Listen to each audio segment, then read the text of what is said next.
Train का video देखकर तो विकास बुलेट ट्रेन गुजरात में चलेगा कि बिहार में चलेगा? ये बताइए।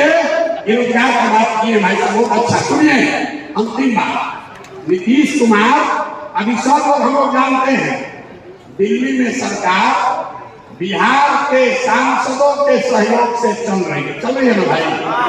देखे ना आप लोग, मोदी जी के बगल में दो बड़का नेता कौन बैठा था? चंद्रबाबू नायडू, एक बैठे चंद्रबाबू नायडू और दूसरे बैठे, पूरा नाम उनका बोलिए, पूरा नाम बोलिए।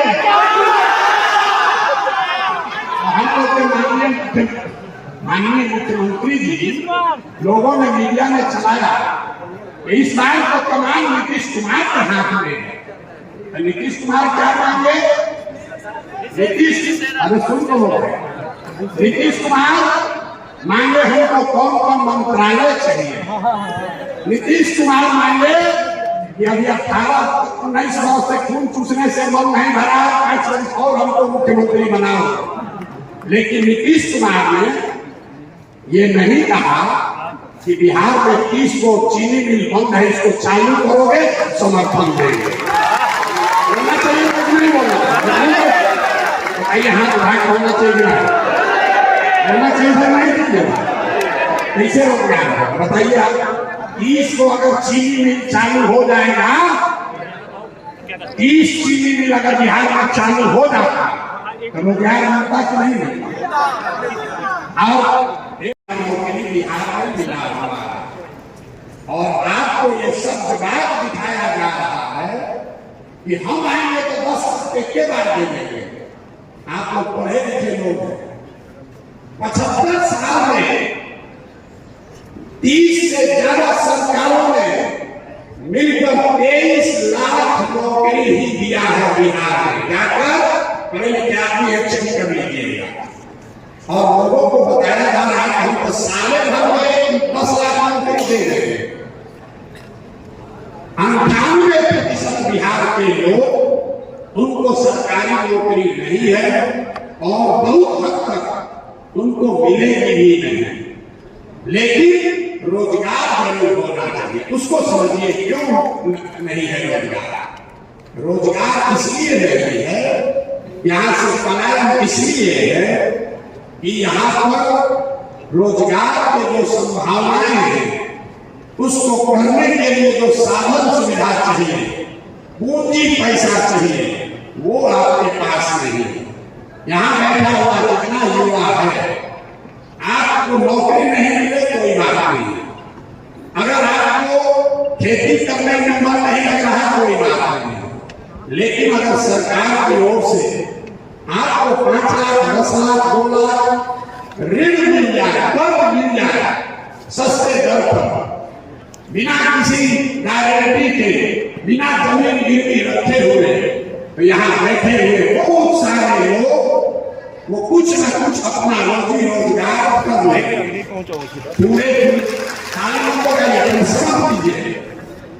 पूरे दुनिया में लोगों ने रोजगार वैसे ही पाया है। अब आपको वो पूंजी यहाँ क्यों नहीं रहती है ये समझिए। जितने लोग अंग्रेजी में बोले हैं बहुत अच्छा लगा, चाहता हूँ कि बिहार का हर लोग अंग्रेजी में बोले। बिहार में एक आपको जानकारी दे रहे हैं, उसको भी याद रखिए। रिजर्व बैंक ऑफ इंडिया हर साल एक आंकड़ा जारी करता है पूंजी के संबंध में, जिसको कहते हैं क्रेडिट डिपॉजिट रेशियो। मतलब बैंकों में आपने हमने कितना पैसा जमा किया और बैंकों ने उसके एवज में आपको हमको सबको मिलाकर कितना पैसा वापस रोजी रोजगार के लिए दिया, घर बनाने के लिए दिया, गाड़ी खरीदने के लिए दिया, पढ़ाई करने के लिए दिया। इसको कहते हैं सीडी रेशियो। पूरे देश में सीडी रेशियो है 75% औसत। मतलब अगर सब लोग मिलकर बैंक में 100 रुपया जमा किए तो बैंकों ने 75 रुपया वापस किया लोन के तौर पर, ताकि लोग रोजी रोजगार कर सके। बिहार में 1990 से लेकर अभी तक सीडी रेशियो है 40%। नतीजा क्या हुआ? पिछले वर्ष पूरे बिहार की गरीब जनता ने बैंकों में जमा किया 4,61,000 करोड़ रुपया। 4,61,000 करोड़। अगर 75% पैसा आपको, हमको, समाज को ऋण के तौर पर मिलता काम करने के लिए, रोजगार के लिए, तो बिहार के लोगों को मिलता 2,80,000 करोड़ रुपया। लेकिन मिला कितना? 1,61,000। 1,61,000 करोड़। बाकी का पैसा कहाँ है? बाकी का पैसा इन बैंकों ने बिहार से उन राज्यों में भेज दिया जहां उद्योग धंधे लग रहे हैं, जहां रोजगार हो रहा है। गुजरात में, कर्नाटक में, आंध्र प्रदेश में, तेलंगाना में, तमिलनाडु में, केरल में सीडी रेशियो 90 से ज्यादा है। मतलब वहां के लोग अगर 100 रुपया बैंक में जमा किए तो उनको 90 रुपया देना रोजी रोजगार के लिए। और बिहार के गरीब लोग 100 रुपये जमा किए, आपको 40 रुपया मिला। इसका असर कैसे, इसको समझिए। पिछले 30 वर्षों में बिहार के बैंकों ने बिहार से 26 लाख करोड़ रुपया, याद रखिए, लोगों से पूछिए, यहाँ के वित्त मंत्री को भी पता नहीं, कोई पूछता ही नहीं है। 26 लाख करोड़ रुपया आपका, हमारा ये पैसा दूसरे राज्यों में भेज दिया। आपको आदमी का पलायन दिखता है। हम आपको बता रहे हैं कि ये पलायन इसलिए है क्योंकि यहाँ से पूंजी और बुद्धि का पलायन है। पैसा जो है वो बाहर जा रहा है, जो पढ़ लिखकर बुद्धिमान है वो बाहर जा रहा है, तो जो बच गया लेबर, उसके पास तो कोई ऑप्शन ही नहीं है, विकल्प ही नहीं है, उसको बाहर जाना ही जाना है। अब इसको दोनों भाषा में समझिए। मान लीजिए कि आपको बाल काटने आता, आपके पास 20,000 रुपया है। आप चाहते हैं कि एक सैलून लगाकर हम एक अपना रोजी रोजगार शुरू करें। आप सैलून खोलने गए तो लोगों ने बताया इसमें 1 लाख रुपया लगेगा। दूसरे राज्य में 80,000 70,000 रुपया आपको बैंक से लोन मिल जाएगा। 20,000 रुपया आप जमा कीजिएगा, सैलून खोल लीजिएगा।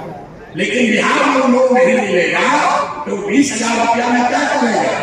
5,000 रुपया किसी दलाल को देगा, 2,000 रुपया में ट्रेन का टिकट खरीदेगा, बस का टिकट खरीदेगा और जाकर बॉम्बे में किसी सैलून में मजदूरी करेगा। ये पूंजी का प्रभाव है।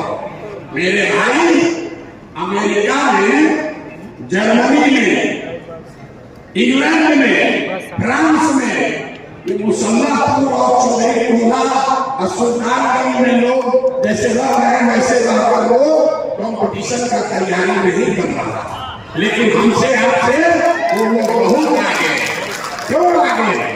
इसलिए नहीं कि 100 रेलवे के नौकरी के लिए 10 लाख लोग 5-5 बरस अपना घर से पैसा खर्चा करके खेत बेच के 10 लाख लोगों ने नौकरी दिया, परीक्षा दिया। उसमें तो 100 आदमी को तो मिलेगा, 9,90,000 आदमी को तो बेरोजगार रहा। और वो 5 बरस यहाँ कोचिंग में रहता है, लॉ में रहता है। अगर यहाँ 10,000 लोग बैठे हैं, सब दरवाजा बंद कर दिया जाए, एक दरवाजा खाली खुलेगा तो कितना आदमी निकलेगा?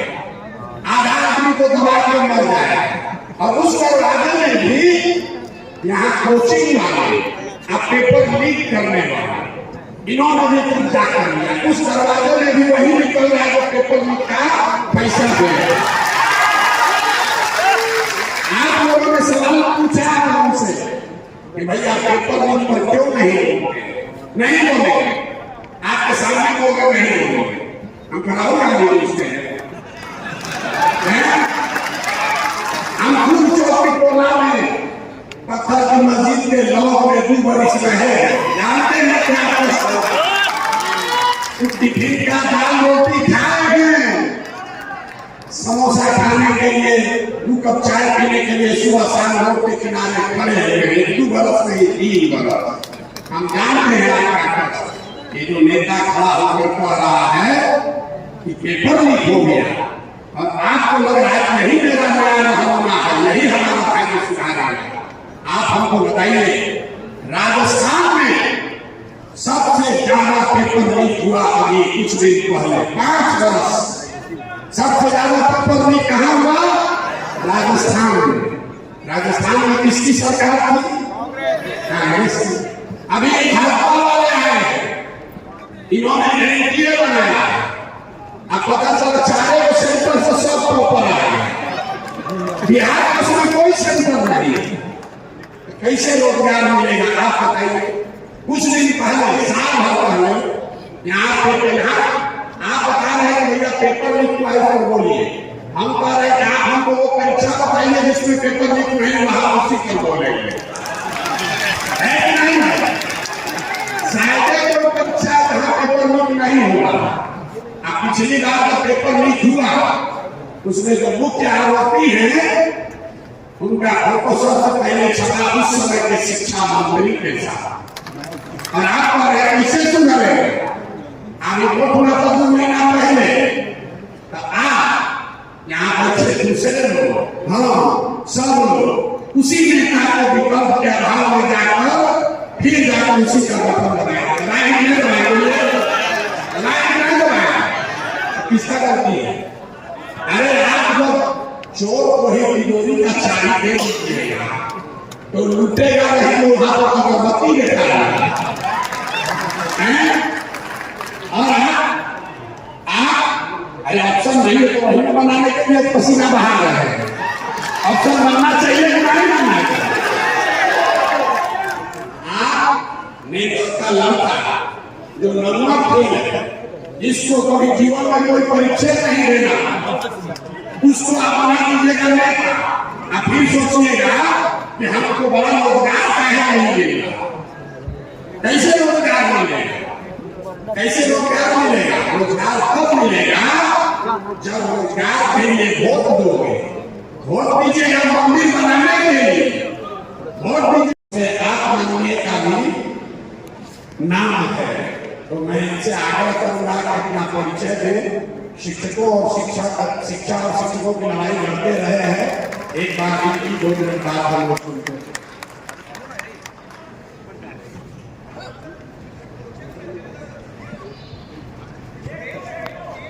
युवाओं की भागीदारी कैसे होगी? तो मैं आपको आंकड़ा देता हूं, उसको याद रखिए। कुछ लोगों ने पहले हमारे मुंह से सुना भी होगा। बिहार में ये जो व्यवस्था है, इसमें पिछले 30 साल में, याद रखिए इसको, पिछले 30 साल में जितने लोग विधायक और सांसद एमएलसी बने हैं, वो चाहे किसी भी दल से बना हो। आपको लगता है कि हमने कांग्रेस को हटाया, आरजेडी को लाया, आरजेडी को हराया, जदयू को लाया, लेकिन अगर आप सभी सांसदों का, विधायकों का नाम एक जगह लिखिएगा तो आपको पता चलेगा कि पिछले 30 साल में सिर्फ और सिर्फ 1250 परिवार के लोग ही बिहार में सांसद विधायक बने। तो जितने लोगों ने कहा है युवाओं की भागीदारी की बात, जनसुराज वही व्यवस्था बनाने का प्रयास है। सिर्फ युवाओं के लिए नहीं, ये राजनीति में आना आपके लिए इतना कठिन बना दिया गया है कि सामान्य परिवार का बच्चा ये सोच ही नहीं सकता है कि हम भी राजनीति में आएंगे। मैं आपको एक उदाहरण देके समझाता हूं। अभी आपके उप मुख्यमंत्री हैं, सम्राट चौधरी, चलिए 2 है, लोग का नाम याद आया। इन लोग का दुर्दशा देखिए, इन लोगों को मुख्यमंत्री का नाम नहीं याद है। समझिए गंभीर बात है। सम्राट चौधरी जी आजकल भाजपा के नेता, हम लोग भाजपा दावा करती है देश में कि हम परिवारवाद वाले पार्टी नहीं, लेकिन बिहार में उनका दुर्दशा देखिए। सम्राट चौधरी के बाबूजी हैं शकुनी चौधरी। जब कांग्रेस का इस राज्य में शासन था तो शकुनी चौधरी जी उस राज्य में विधायक और सांसद थे। जब लालू जी का राज आया तो उसमें भी शकुनी चौधरी जी विधायक मंत्री बने। फिर नीतीश जी का राज आया, उसमें भी शकुनी चौधरी जी विधायक मंत्री थे। फिर मांझी जी का राज आया, उसमें भी शकुनी चौधरी ही विधायक और मंत्री थे। अब ये भाजपा वालों को मौका मिला है तो इनको भी कोई दूसरा कुशवाहा परिवार नहीं मिला, इनको भी उन्हीं का बच्चा मिला। यही आपको बताने के लिए ये समझा है। ये ऐसा लगा कैसे तो भैया का सबसे पहले धन्यवाद। जो एक इतना बड़ा मुहिम, आप यकीन मानिए हम सब एक इतिहास बन रहा है और उसके साथ हम सबको जुड़ने का एक सौभाग्य प्राप्त हुआ है। ये सौभाग्य बार बार नहीं आता, ये अपनी बार आया है। बस इस पे एक चीज आपको रखना, विश्वास। अगर आप विश्वास तभी इस पूरे मुहिम पे विश्वास आप तभी रख पाएंगे जब खुद पे विश्वास हो। तो पहले खुद पे विश्वास अर्जित करिए, उसके लिए खुद पे भरोसा रखिए।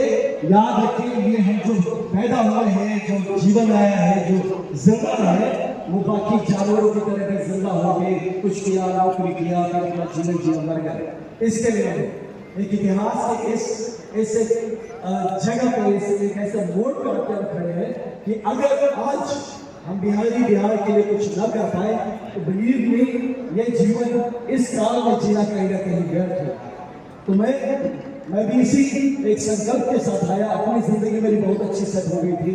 सभी कहा जिले का एसएसपी था, डीआईजी बनता, एकदम आगे की जिंदगी सेट थी, अच्छा करियर चल रहा था, नाम भी था, सब कुछ था जो हो सकता है घर के सफर की करियर में। राष्ट्रपति का मेरे को पुरस्कार भी मिला, मुख्यमंत्री का भी अवार्ड मिला, सब कुछ मिला। लेकिन जो एक बात हमेशा मन में जुड़ती रही कि मैं तो ठीक हो गया, मेरा तो सब सेट हो गया। लेकिन जब भी गाँव आता हूँ, जब भी वापस आता हूँ, जब अपने भाइयों को देखता हूँ, आपसे मिलता हूँ, आपने वो क्षमता देखता है, आपने वो कोई कमी नहीं दिखती। मुझमें जो है उनसे बेहतर आप दिखते हैं। आपने जो कमी दिखी वो अवसर की भी देखी, आपको अवसर ही नहीं मिलेगा। आप बढ़ नहीं पा रहे, हर बिहारी बराबर हो रहा है, लेकिन बिहार से बाहर जाते तो कहीं ना कहीं हमारी व्यवस्था में दिक्कत है। इस व्यवस्था को सुधारने के लिए जब प्रशांत जी खड़े हुए, तो अगर आज हम सारे बिहारियों में से जो भी इस मुहिम के साथ नहीं जुड़ रहा, यकीन मानिए कल वो पछताएगा नहीं, इतिहास उसको प्रेरित करेगा। जब बिहार बन रहा था, बेटा बेटी तुम कहाँ थे, तुम कहाँ सो रहे थे। ये चीज, ये आप सबका सम्मान है, आप सबका धन्यवाद है कि आज आप सब यहाँ पे आए हैं। आप सब जब यहाँ आए हैं, ये खुद ही इस बात का सूचक है, इसका प्रमाण है कि आप इस मुहिम के साथ इस यज्ञ की आहुति बनने को तैयार है। मैं आपको बताऊँ एक बात, बहुत लोगों ने मुझसे पूछा कि भैया जन सुराज क्या मिलेगा आपको। मैंने कहा बस यही भाव को बिहार को बर्बाद करेगा, क्या मिलेगा आपको, क्या दिया है हमको तो सब मिलना चाहिए था, हम तो सब छोड़ के रहे। मैं क्या ले रहा हूँ, इसी भाव से आप भी जुड़िए। एक आदमी देखे प्रशांत या कभी आप कहानी देखे, पूरा विश्व घूम रहा है। इन्होंने सब कुछ छोड़ रखा देखिए, तो मैं खुद इतना इंटरेस्ट हूँ आपका छोड़ा। तो इसलिए आप सबसे गुजारिश है कि ये हिम्मत बरकरार रखिएगा और अपने साथ रोज कम से कम 2-4-10 लोगों को जोड़ कर रखें। ये जो मुहिम है ये हमका नहीं बनना चाहिए, ये हम सबकी साझी जिम्मेदारी है। बिहार को रहा है, इसमें हम अपना 100% देते रहे, ताकि कल को जब इतिहास रचा जाए हमारी गिनती हो न हो, लेकिन ये जो पूरा जनरेशन है इसको कोई ये न कहे कि पूरा जनरेशन भी अपना वक्त ऐसे ही पार कर गया। तो आप सबका बहुत धन्यवाद, ऐसे ही साथ जुड़े रहे। बहुत धन्यवाद, पूरे मंच का बहुत धन्यवाद।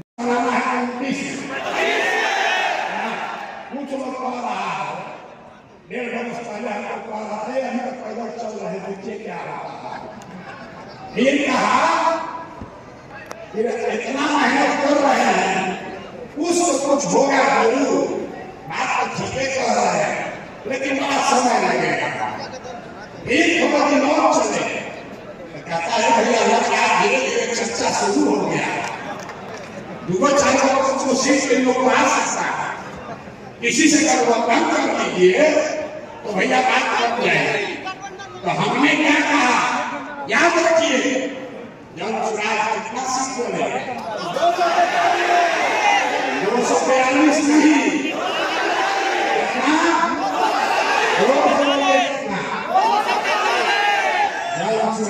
245 सीट लड़े।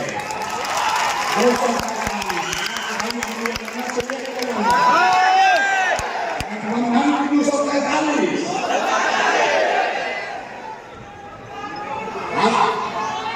ऐसा है, हम उन युवाओं को तैयार कर रहे हैं जो आने वाले वर्षों में या तो हम फर्श पर करेंगे या फर्श पर मरेंगे,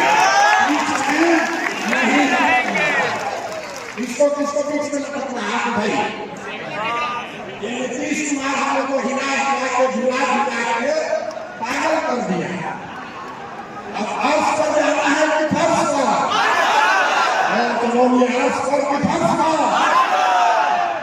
बिहार के लड़कों को फर्श पर जाना है तो 245 ही लड़ना। और पढ़ाई प्रक्रिया अब बोलना नहीं है, वोट देना। देखिए इस सभागृह में बैठे हुए कई लोग अगले साल, ज्यादा आगे नहीं, अगले साल आपको लिख कर देता, नहीं होगा तो गर्दन पकड़िएगा। इस सभागृह में बैठे हुए लोग मन सम्मिलित है, इतने लोग अगली साल सत्र में बैठेंगे, बैठेंगे नहीं बैठेंगे।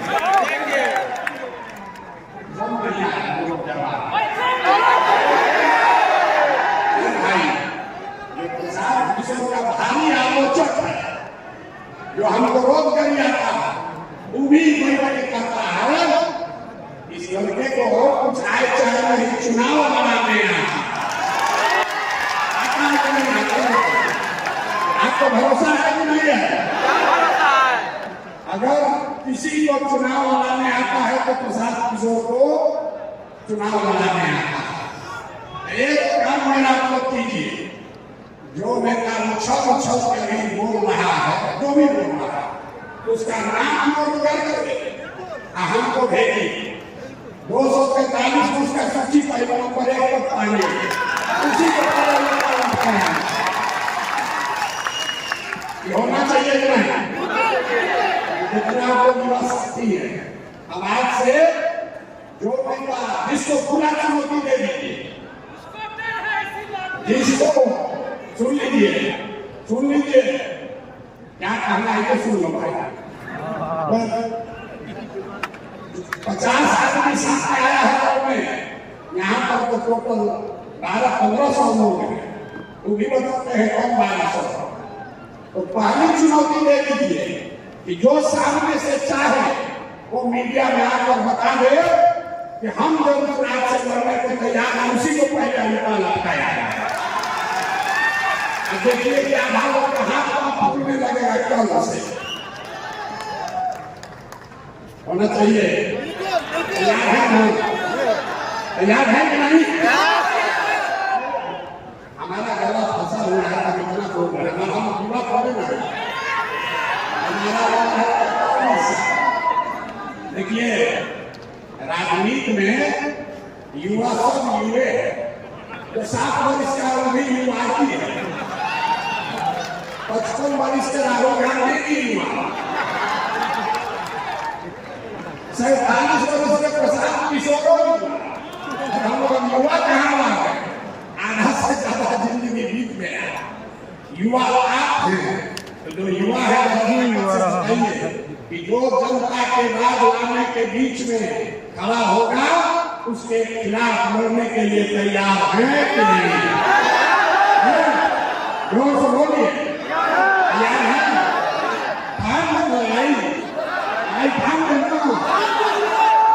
चुनौती स्वीकार कर रहे लोग। एक ऐसे ही युवा से आपका परिचय कराते हैं इनको लोग कहता है आसाम का सिंघम है, सिंघम।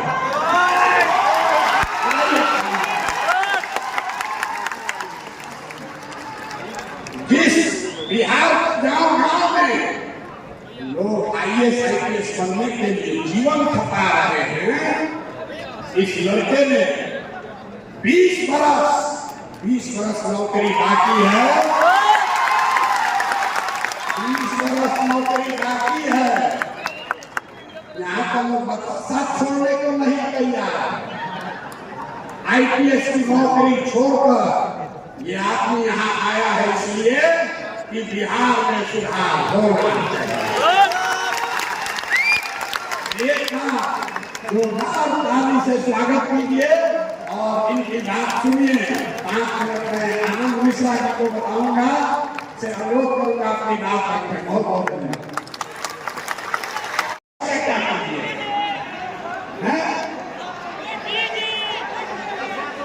हम लोगों को नेता विपक्ष में रखते हैं, उनको नेता विपक्ष में रहना दिया, आपको तो विपक्ष